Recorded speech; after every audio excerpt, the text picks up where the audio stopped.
all the best boxing content, don't forget to like, subscribe, and punch that bell for notifications. First up, a matchup of heavyweights. 8-0-1, Charles Martin facing off against 33-year-old Aaron Kinch. That's Aaron Kinch. He's 6 foot 264. Didn't start boxing until he was 28. He's now 33. Does have a full-time job while training. He's a district manager for T-Mobile. He's been with them for 14 years. Has a record of 5-1-1 with 1 knockout. He gives up 5 inches to Charles Martin. Martin is 6'5", 29. He's from LA, 8-0-1 with 7 knockouts. Has 63 fights as an amateur. Kinch only had 20. Won the Police Athletic League Nationals in 2012. Started boxing at 22, now 27. I expect you to obey them. I give you a command, do it. Touch up and let's go. Well, Joe, the first thing you think is when you see Martin 8-0, 7 knockouts, is it real or just real bad opponents? We'll find out, hopefully, soon. 25-pound difference in weight. Kinch the heavier man, 5-inch height advantage for Martin. Talking about a 5-inch height advantage for Martin. Another advantage, throw it in there. He's a southpaw, lefty.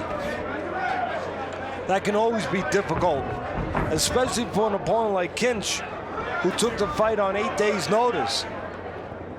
No time to prepare for a lefty. I used to have a fighter that kept their hairstyle a little bit like Martin. Yes, you did. Shannon Briggs. Another heavyweight. You also used to have a pretty decent southpaw heavyweight. Michael Mora. World champion. Right now, Martin trying to use that reach and height advantage, control the outside, and get Kinch to cooperate, make mistakes, reach in, take chances, and then counter. That's the way I think Martin should go about it. The only danger for Martin I see early is maybe getting caught on the way out with the hands a little low. If Kinch was good enough and inclined to step with him. Let him go. Work it out. Work it out. Let's go. Mike Ryan, our referee here in New Hampshire. We will see Steve Smoger in the main event. Martin should be as confident as possible early on because he's been in the ring a lot. He's been very active, and that's the way to do it with a fighter. This is his 7th fight in just 6 months, so he's getting comfortable in the ring, or you would hope he is. Kinch reacting to that short left hand moments ago by Charles Martin. If anything, I think Martin may be being a little more tentative than he needs to be. 2 ways to go when you're a tall, longer guy like Martin. Control that range like he's doing.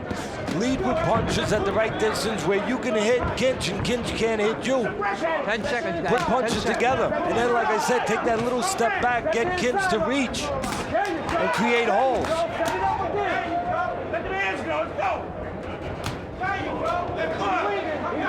I just think Martin should be making a little more music with his hands right now.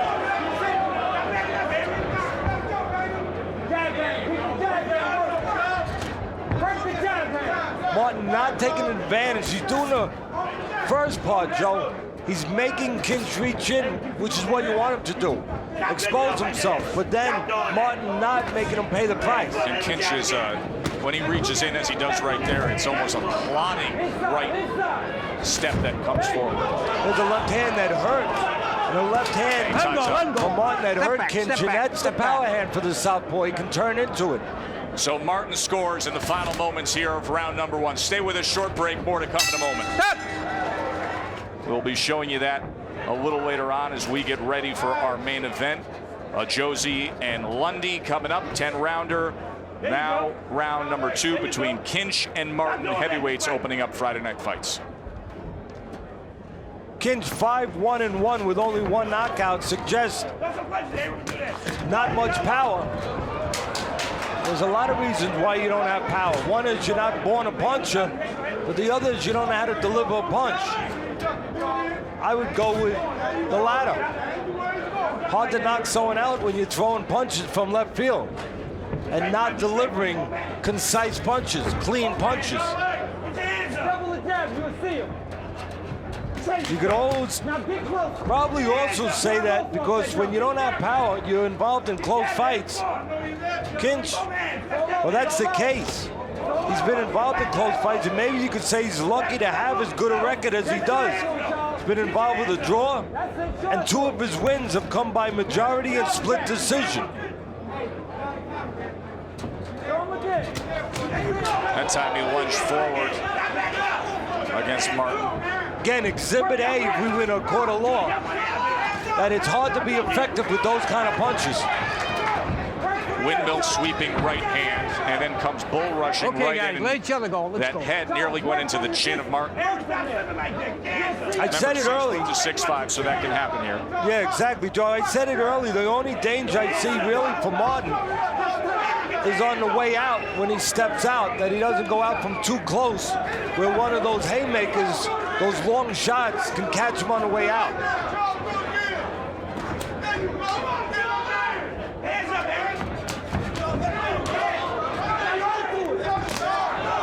That time he opened up and took a body shot from Martin. Both men trying left hands there. I'm going to criticize Martin again a little bit, even though he's winning his fight handily so far, just for not getting off enough out in front.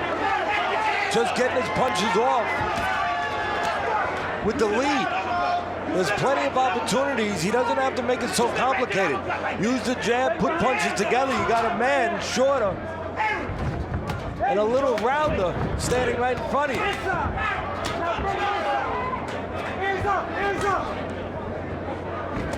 There's a left uppercut that got Kinch, and it backs him up against the ropes as he looks to tie up. All right, that's kind of what I'm talking about.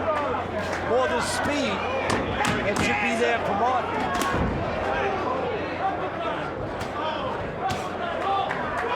Two left hands to the head for Martin. End of 2. Hey! Martin knows he's fighting a shorter man, so what does he adjust to? What punch does he choose? The uppercut with the shorter man leaning in a little bit and definitely not moving his head. That's the 27-year-old 8-0-1 Charles Martin, trains out of Carson, California. Might want to look for more because this round, as Kinch starts to do that, get lost a little bit by leaning. And when you're leaning, well, you see the floor, but you don't see the punches, and you don't see the man. There's a straight left hand that time. The only danger I saw for that, from that uppercut from Martin, was that he dropped it from way out. An opportunity when you drop it, you expose a little room like that, you can get beat. In that case, you can get beat with a straight right hand if Kinch was inclined to step in with one. But I'm talking about straight, not those. No, that's the furthest thing from straight. He hasn't thrown a straight punch the entire night. If Kinch was allergic to straight punches, he'd never sneeze.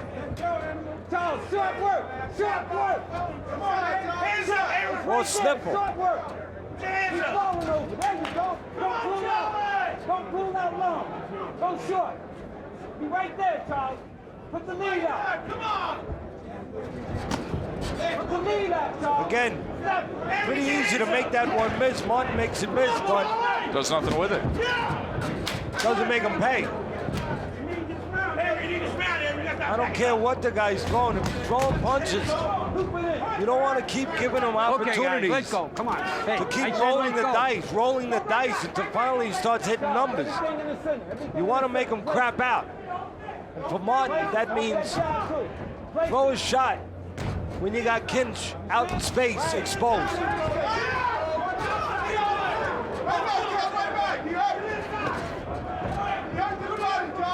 Little adjustment by Kinch. He tried to catch Martin coming in, giving up his height a little bit instead of leading and reaching when Martin can see it. Not only only do you have to throw straight punches to be successful, Joe, in this business. You got to throw punches at the right time. Both those things are missing. Both those talents are missing from Kinch.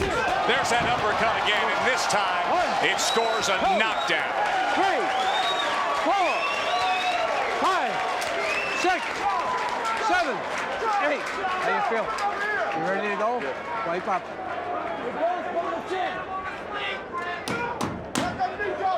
Final 10 seconds. Left hand comes in. Tried the uppercut one last time as Kinch looks to survive here. End of 3. Let him go, let him go. Time. Martin found success earlier in the night with the uppercut, so why not go to it again?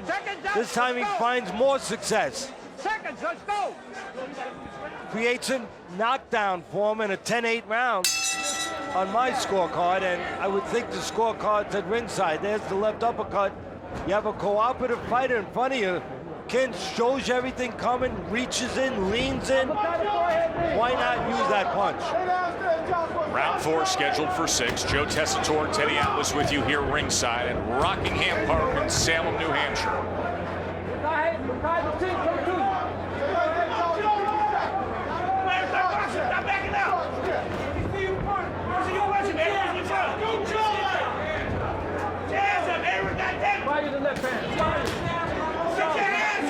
Barnes corner going for that work behind the jab. I think maybe a little too patient here. See the 10-8 third round with the knockdown scored by that uppercut.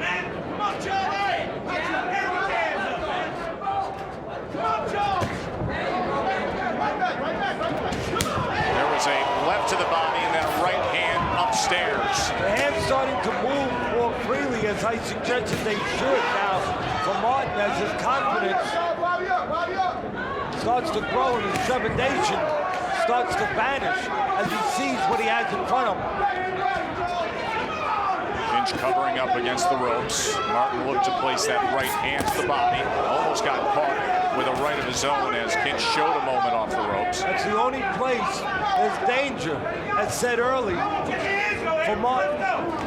When he steps out, he stands a little tall as he steps out. Being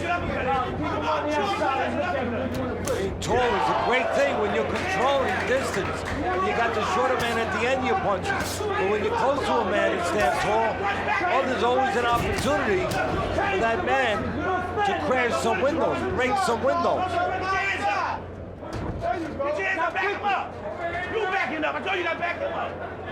Just like you would in a skyscraper if you were inclined, of course, to break windows. Come on, let him see it.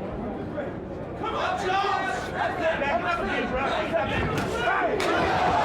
Then the power punch to the that should be scoring a knockdown, Teddy. The ropes held him up. Kinch covered up now as the southpaw heavyweight Martin goes to work. Mike Ryan, the referee, missed that one. The ropes held all 264 pounds of Aaron Kinch from going right into the crowd. Should have been a knockdown. Should be another uppercut coming now as Kinch leans forward.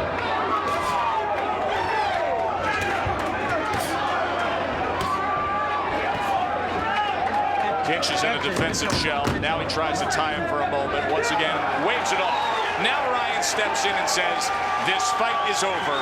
TKO victory for Charles Martin. Ladies and gentlemen, referee Mike Ryan calls a halt to this contest. The official time of the stoppage, 2 minutes and 55 seconds into round number 4. Your winner by TKO and still undefeated from St. Louis, Missouri, Prince Charles Martin.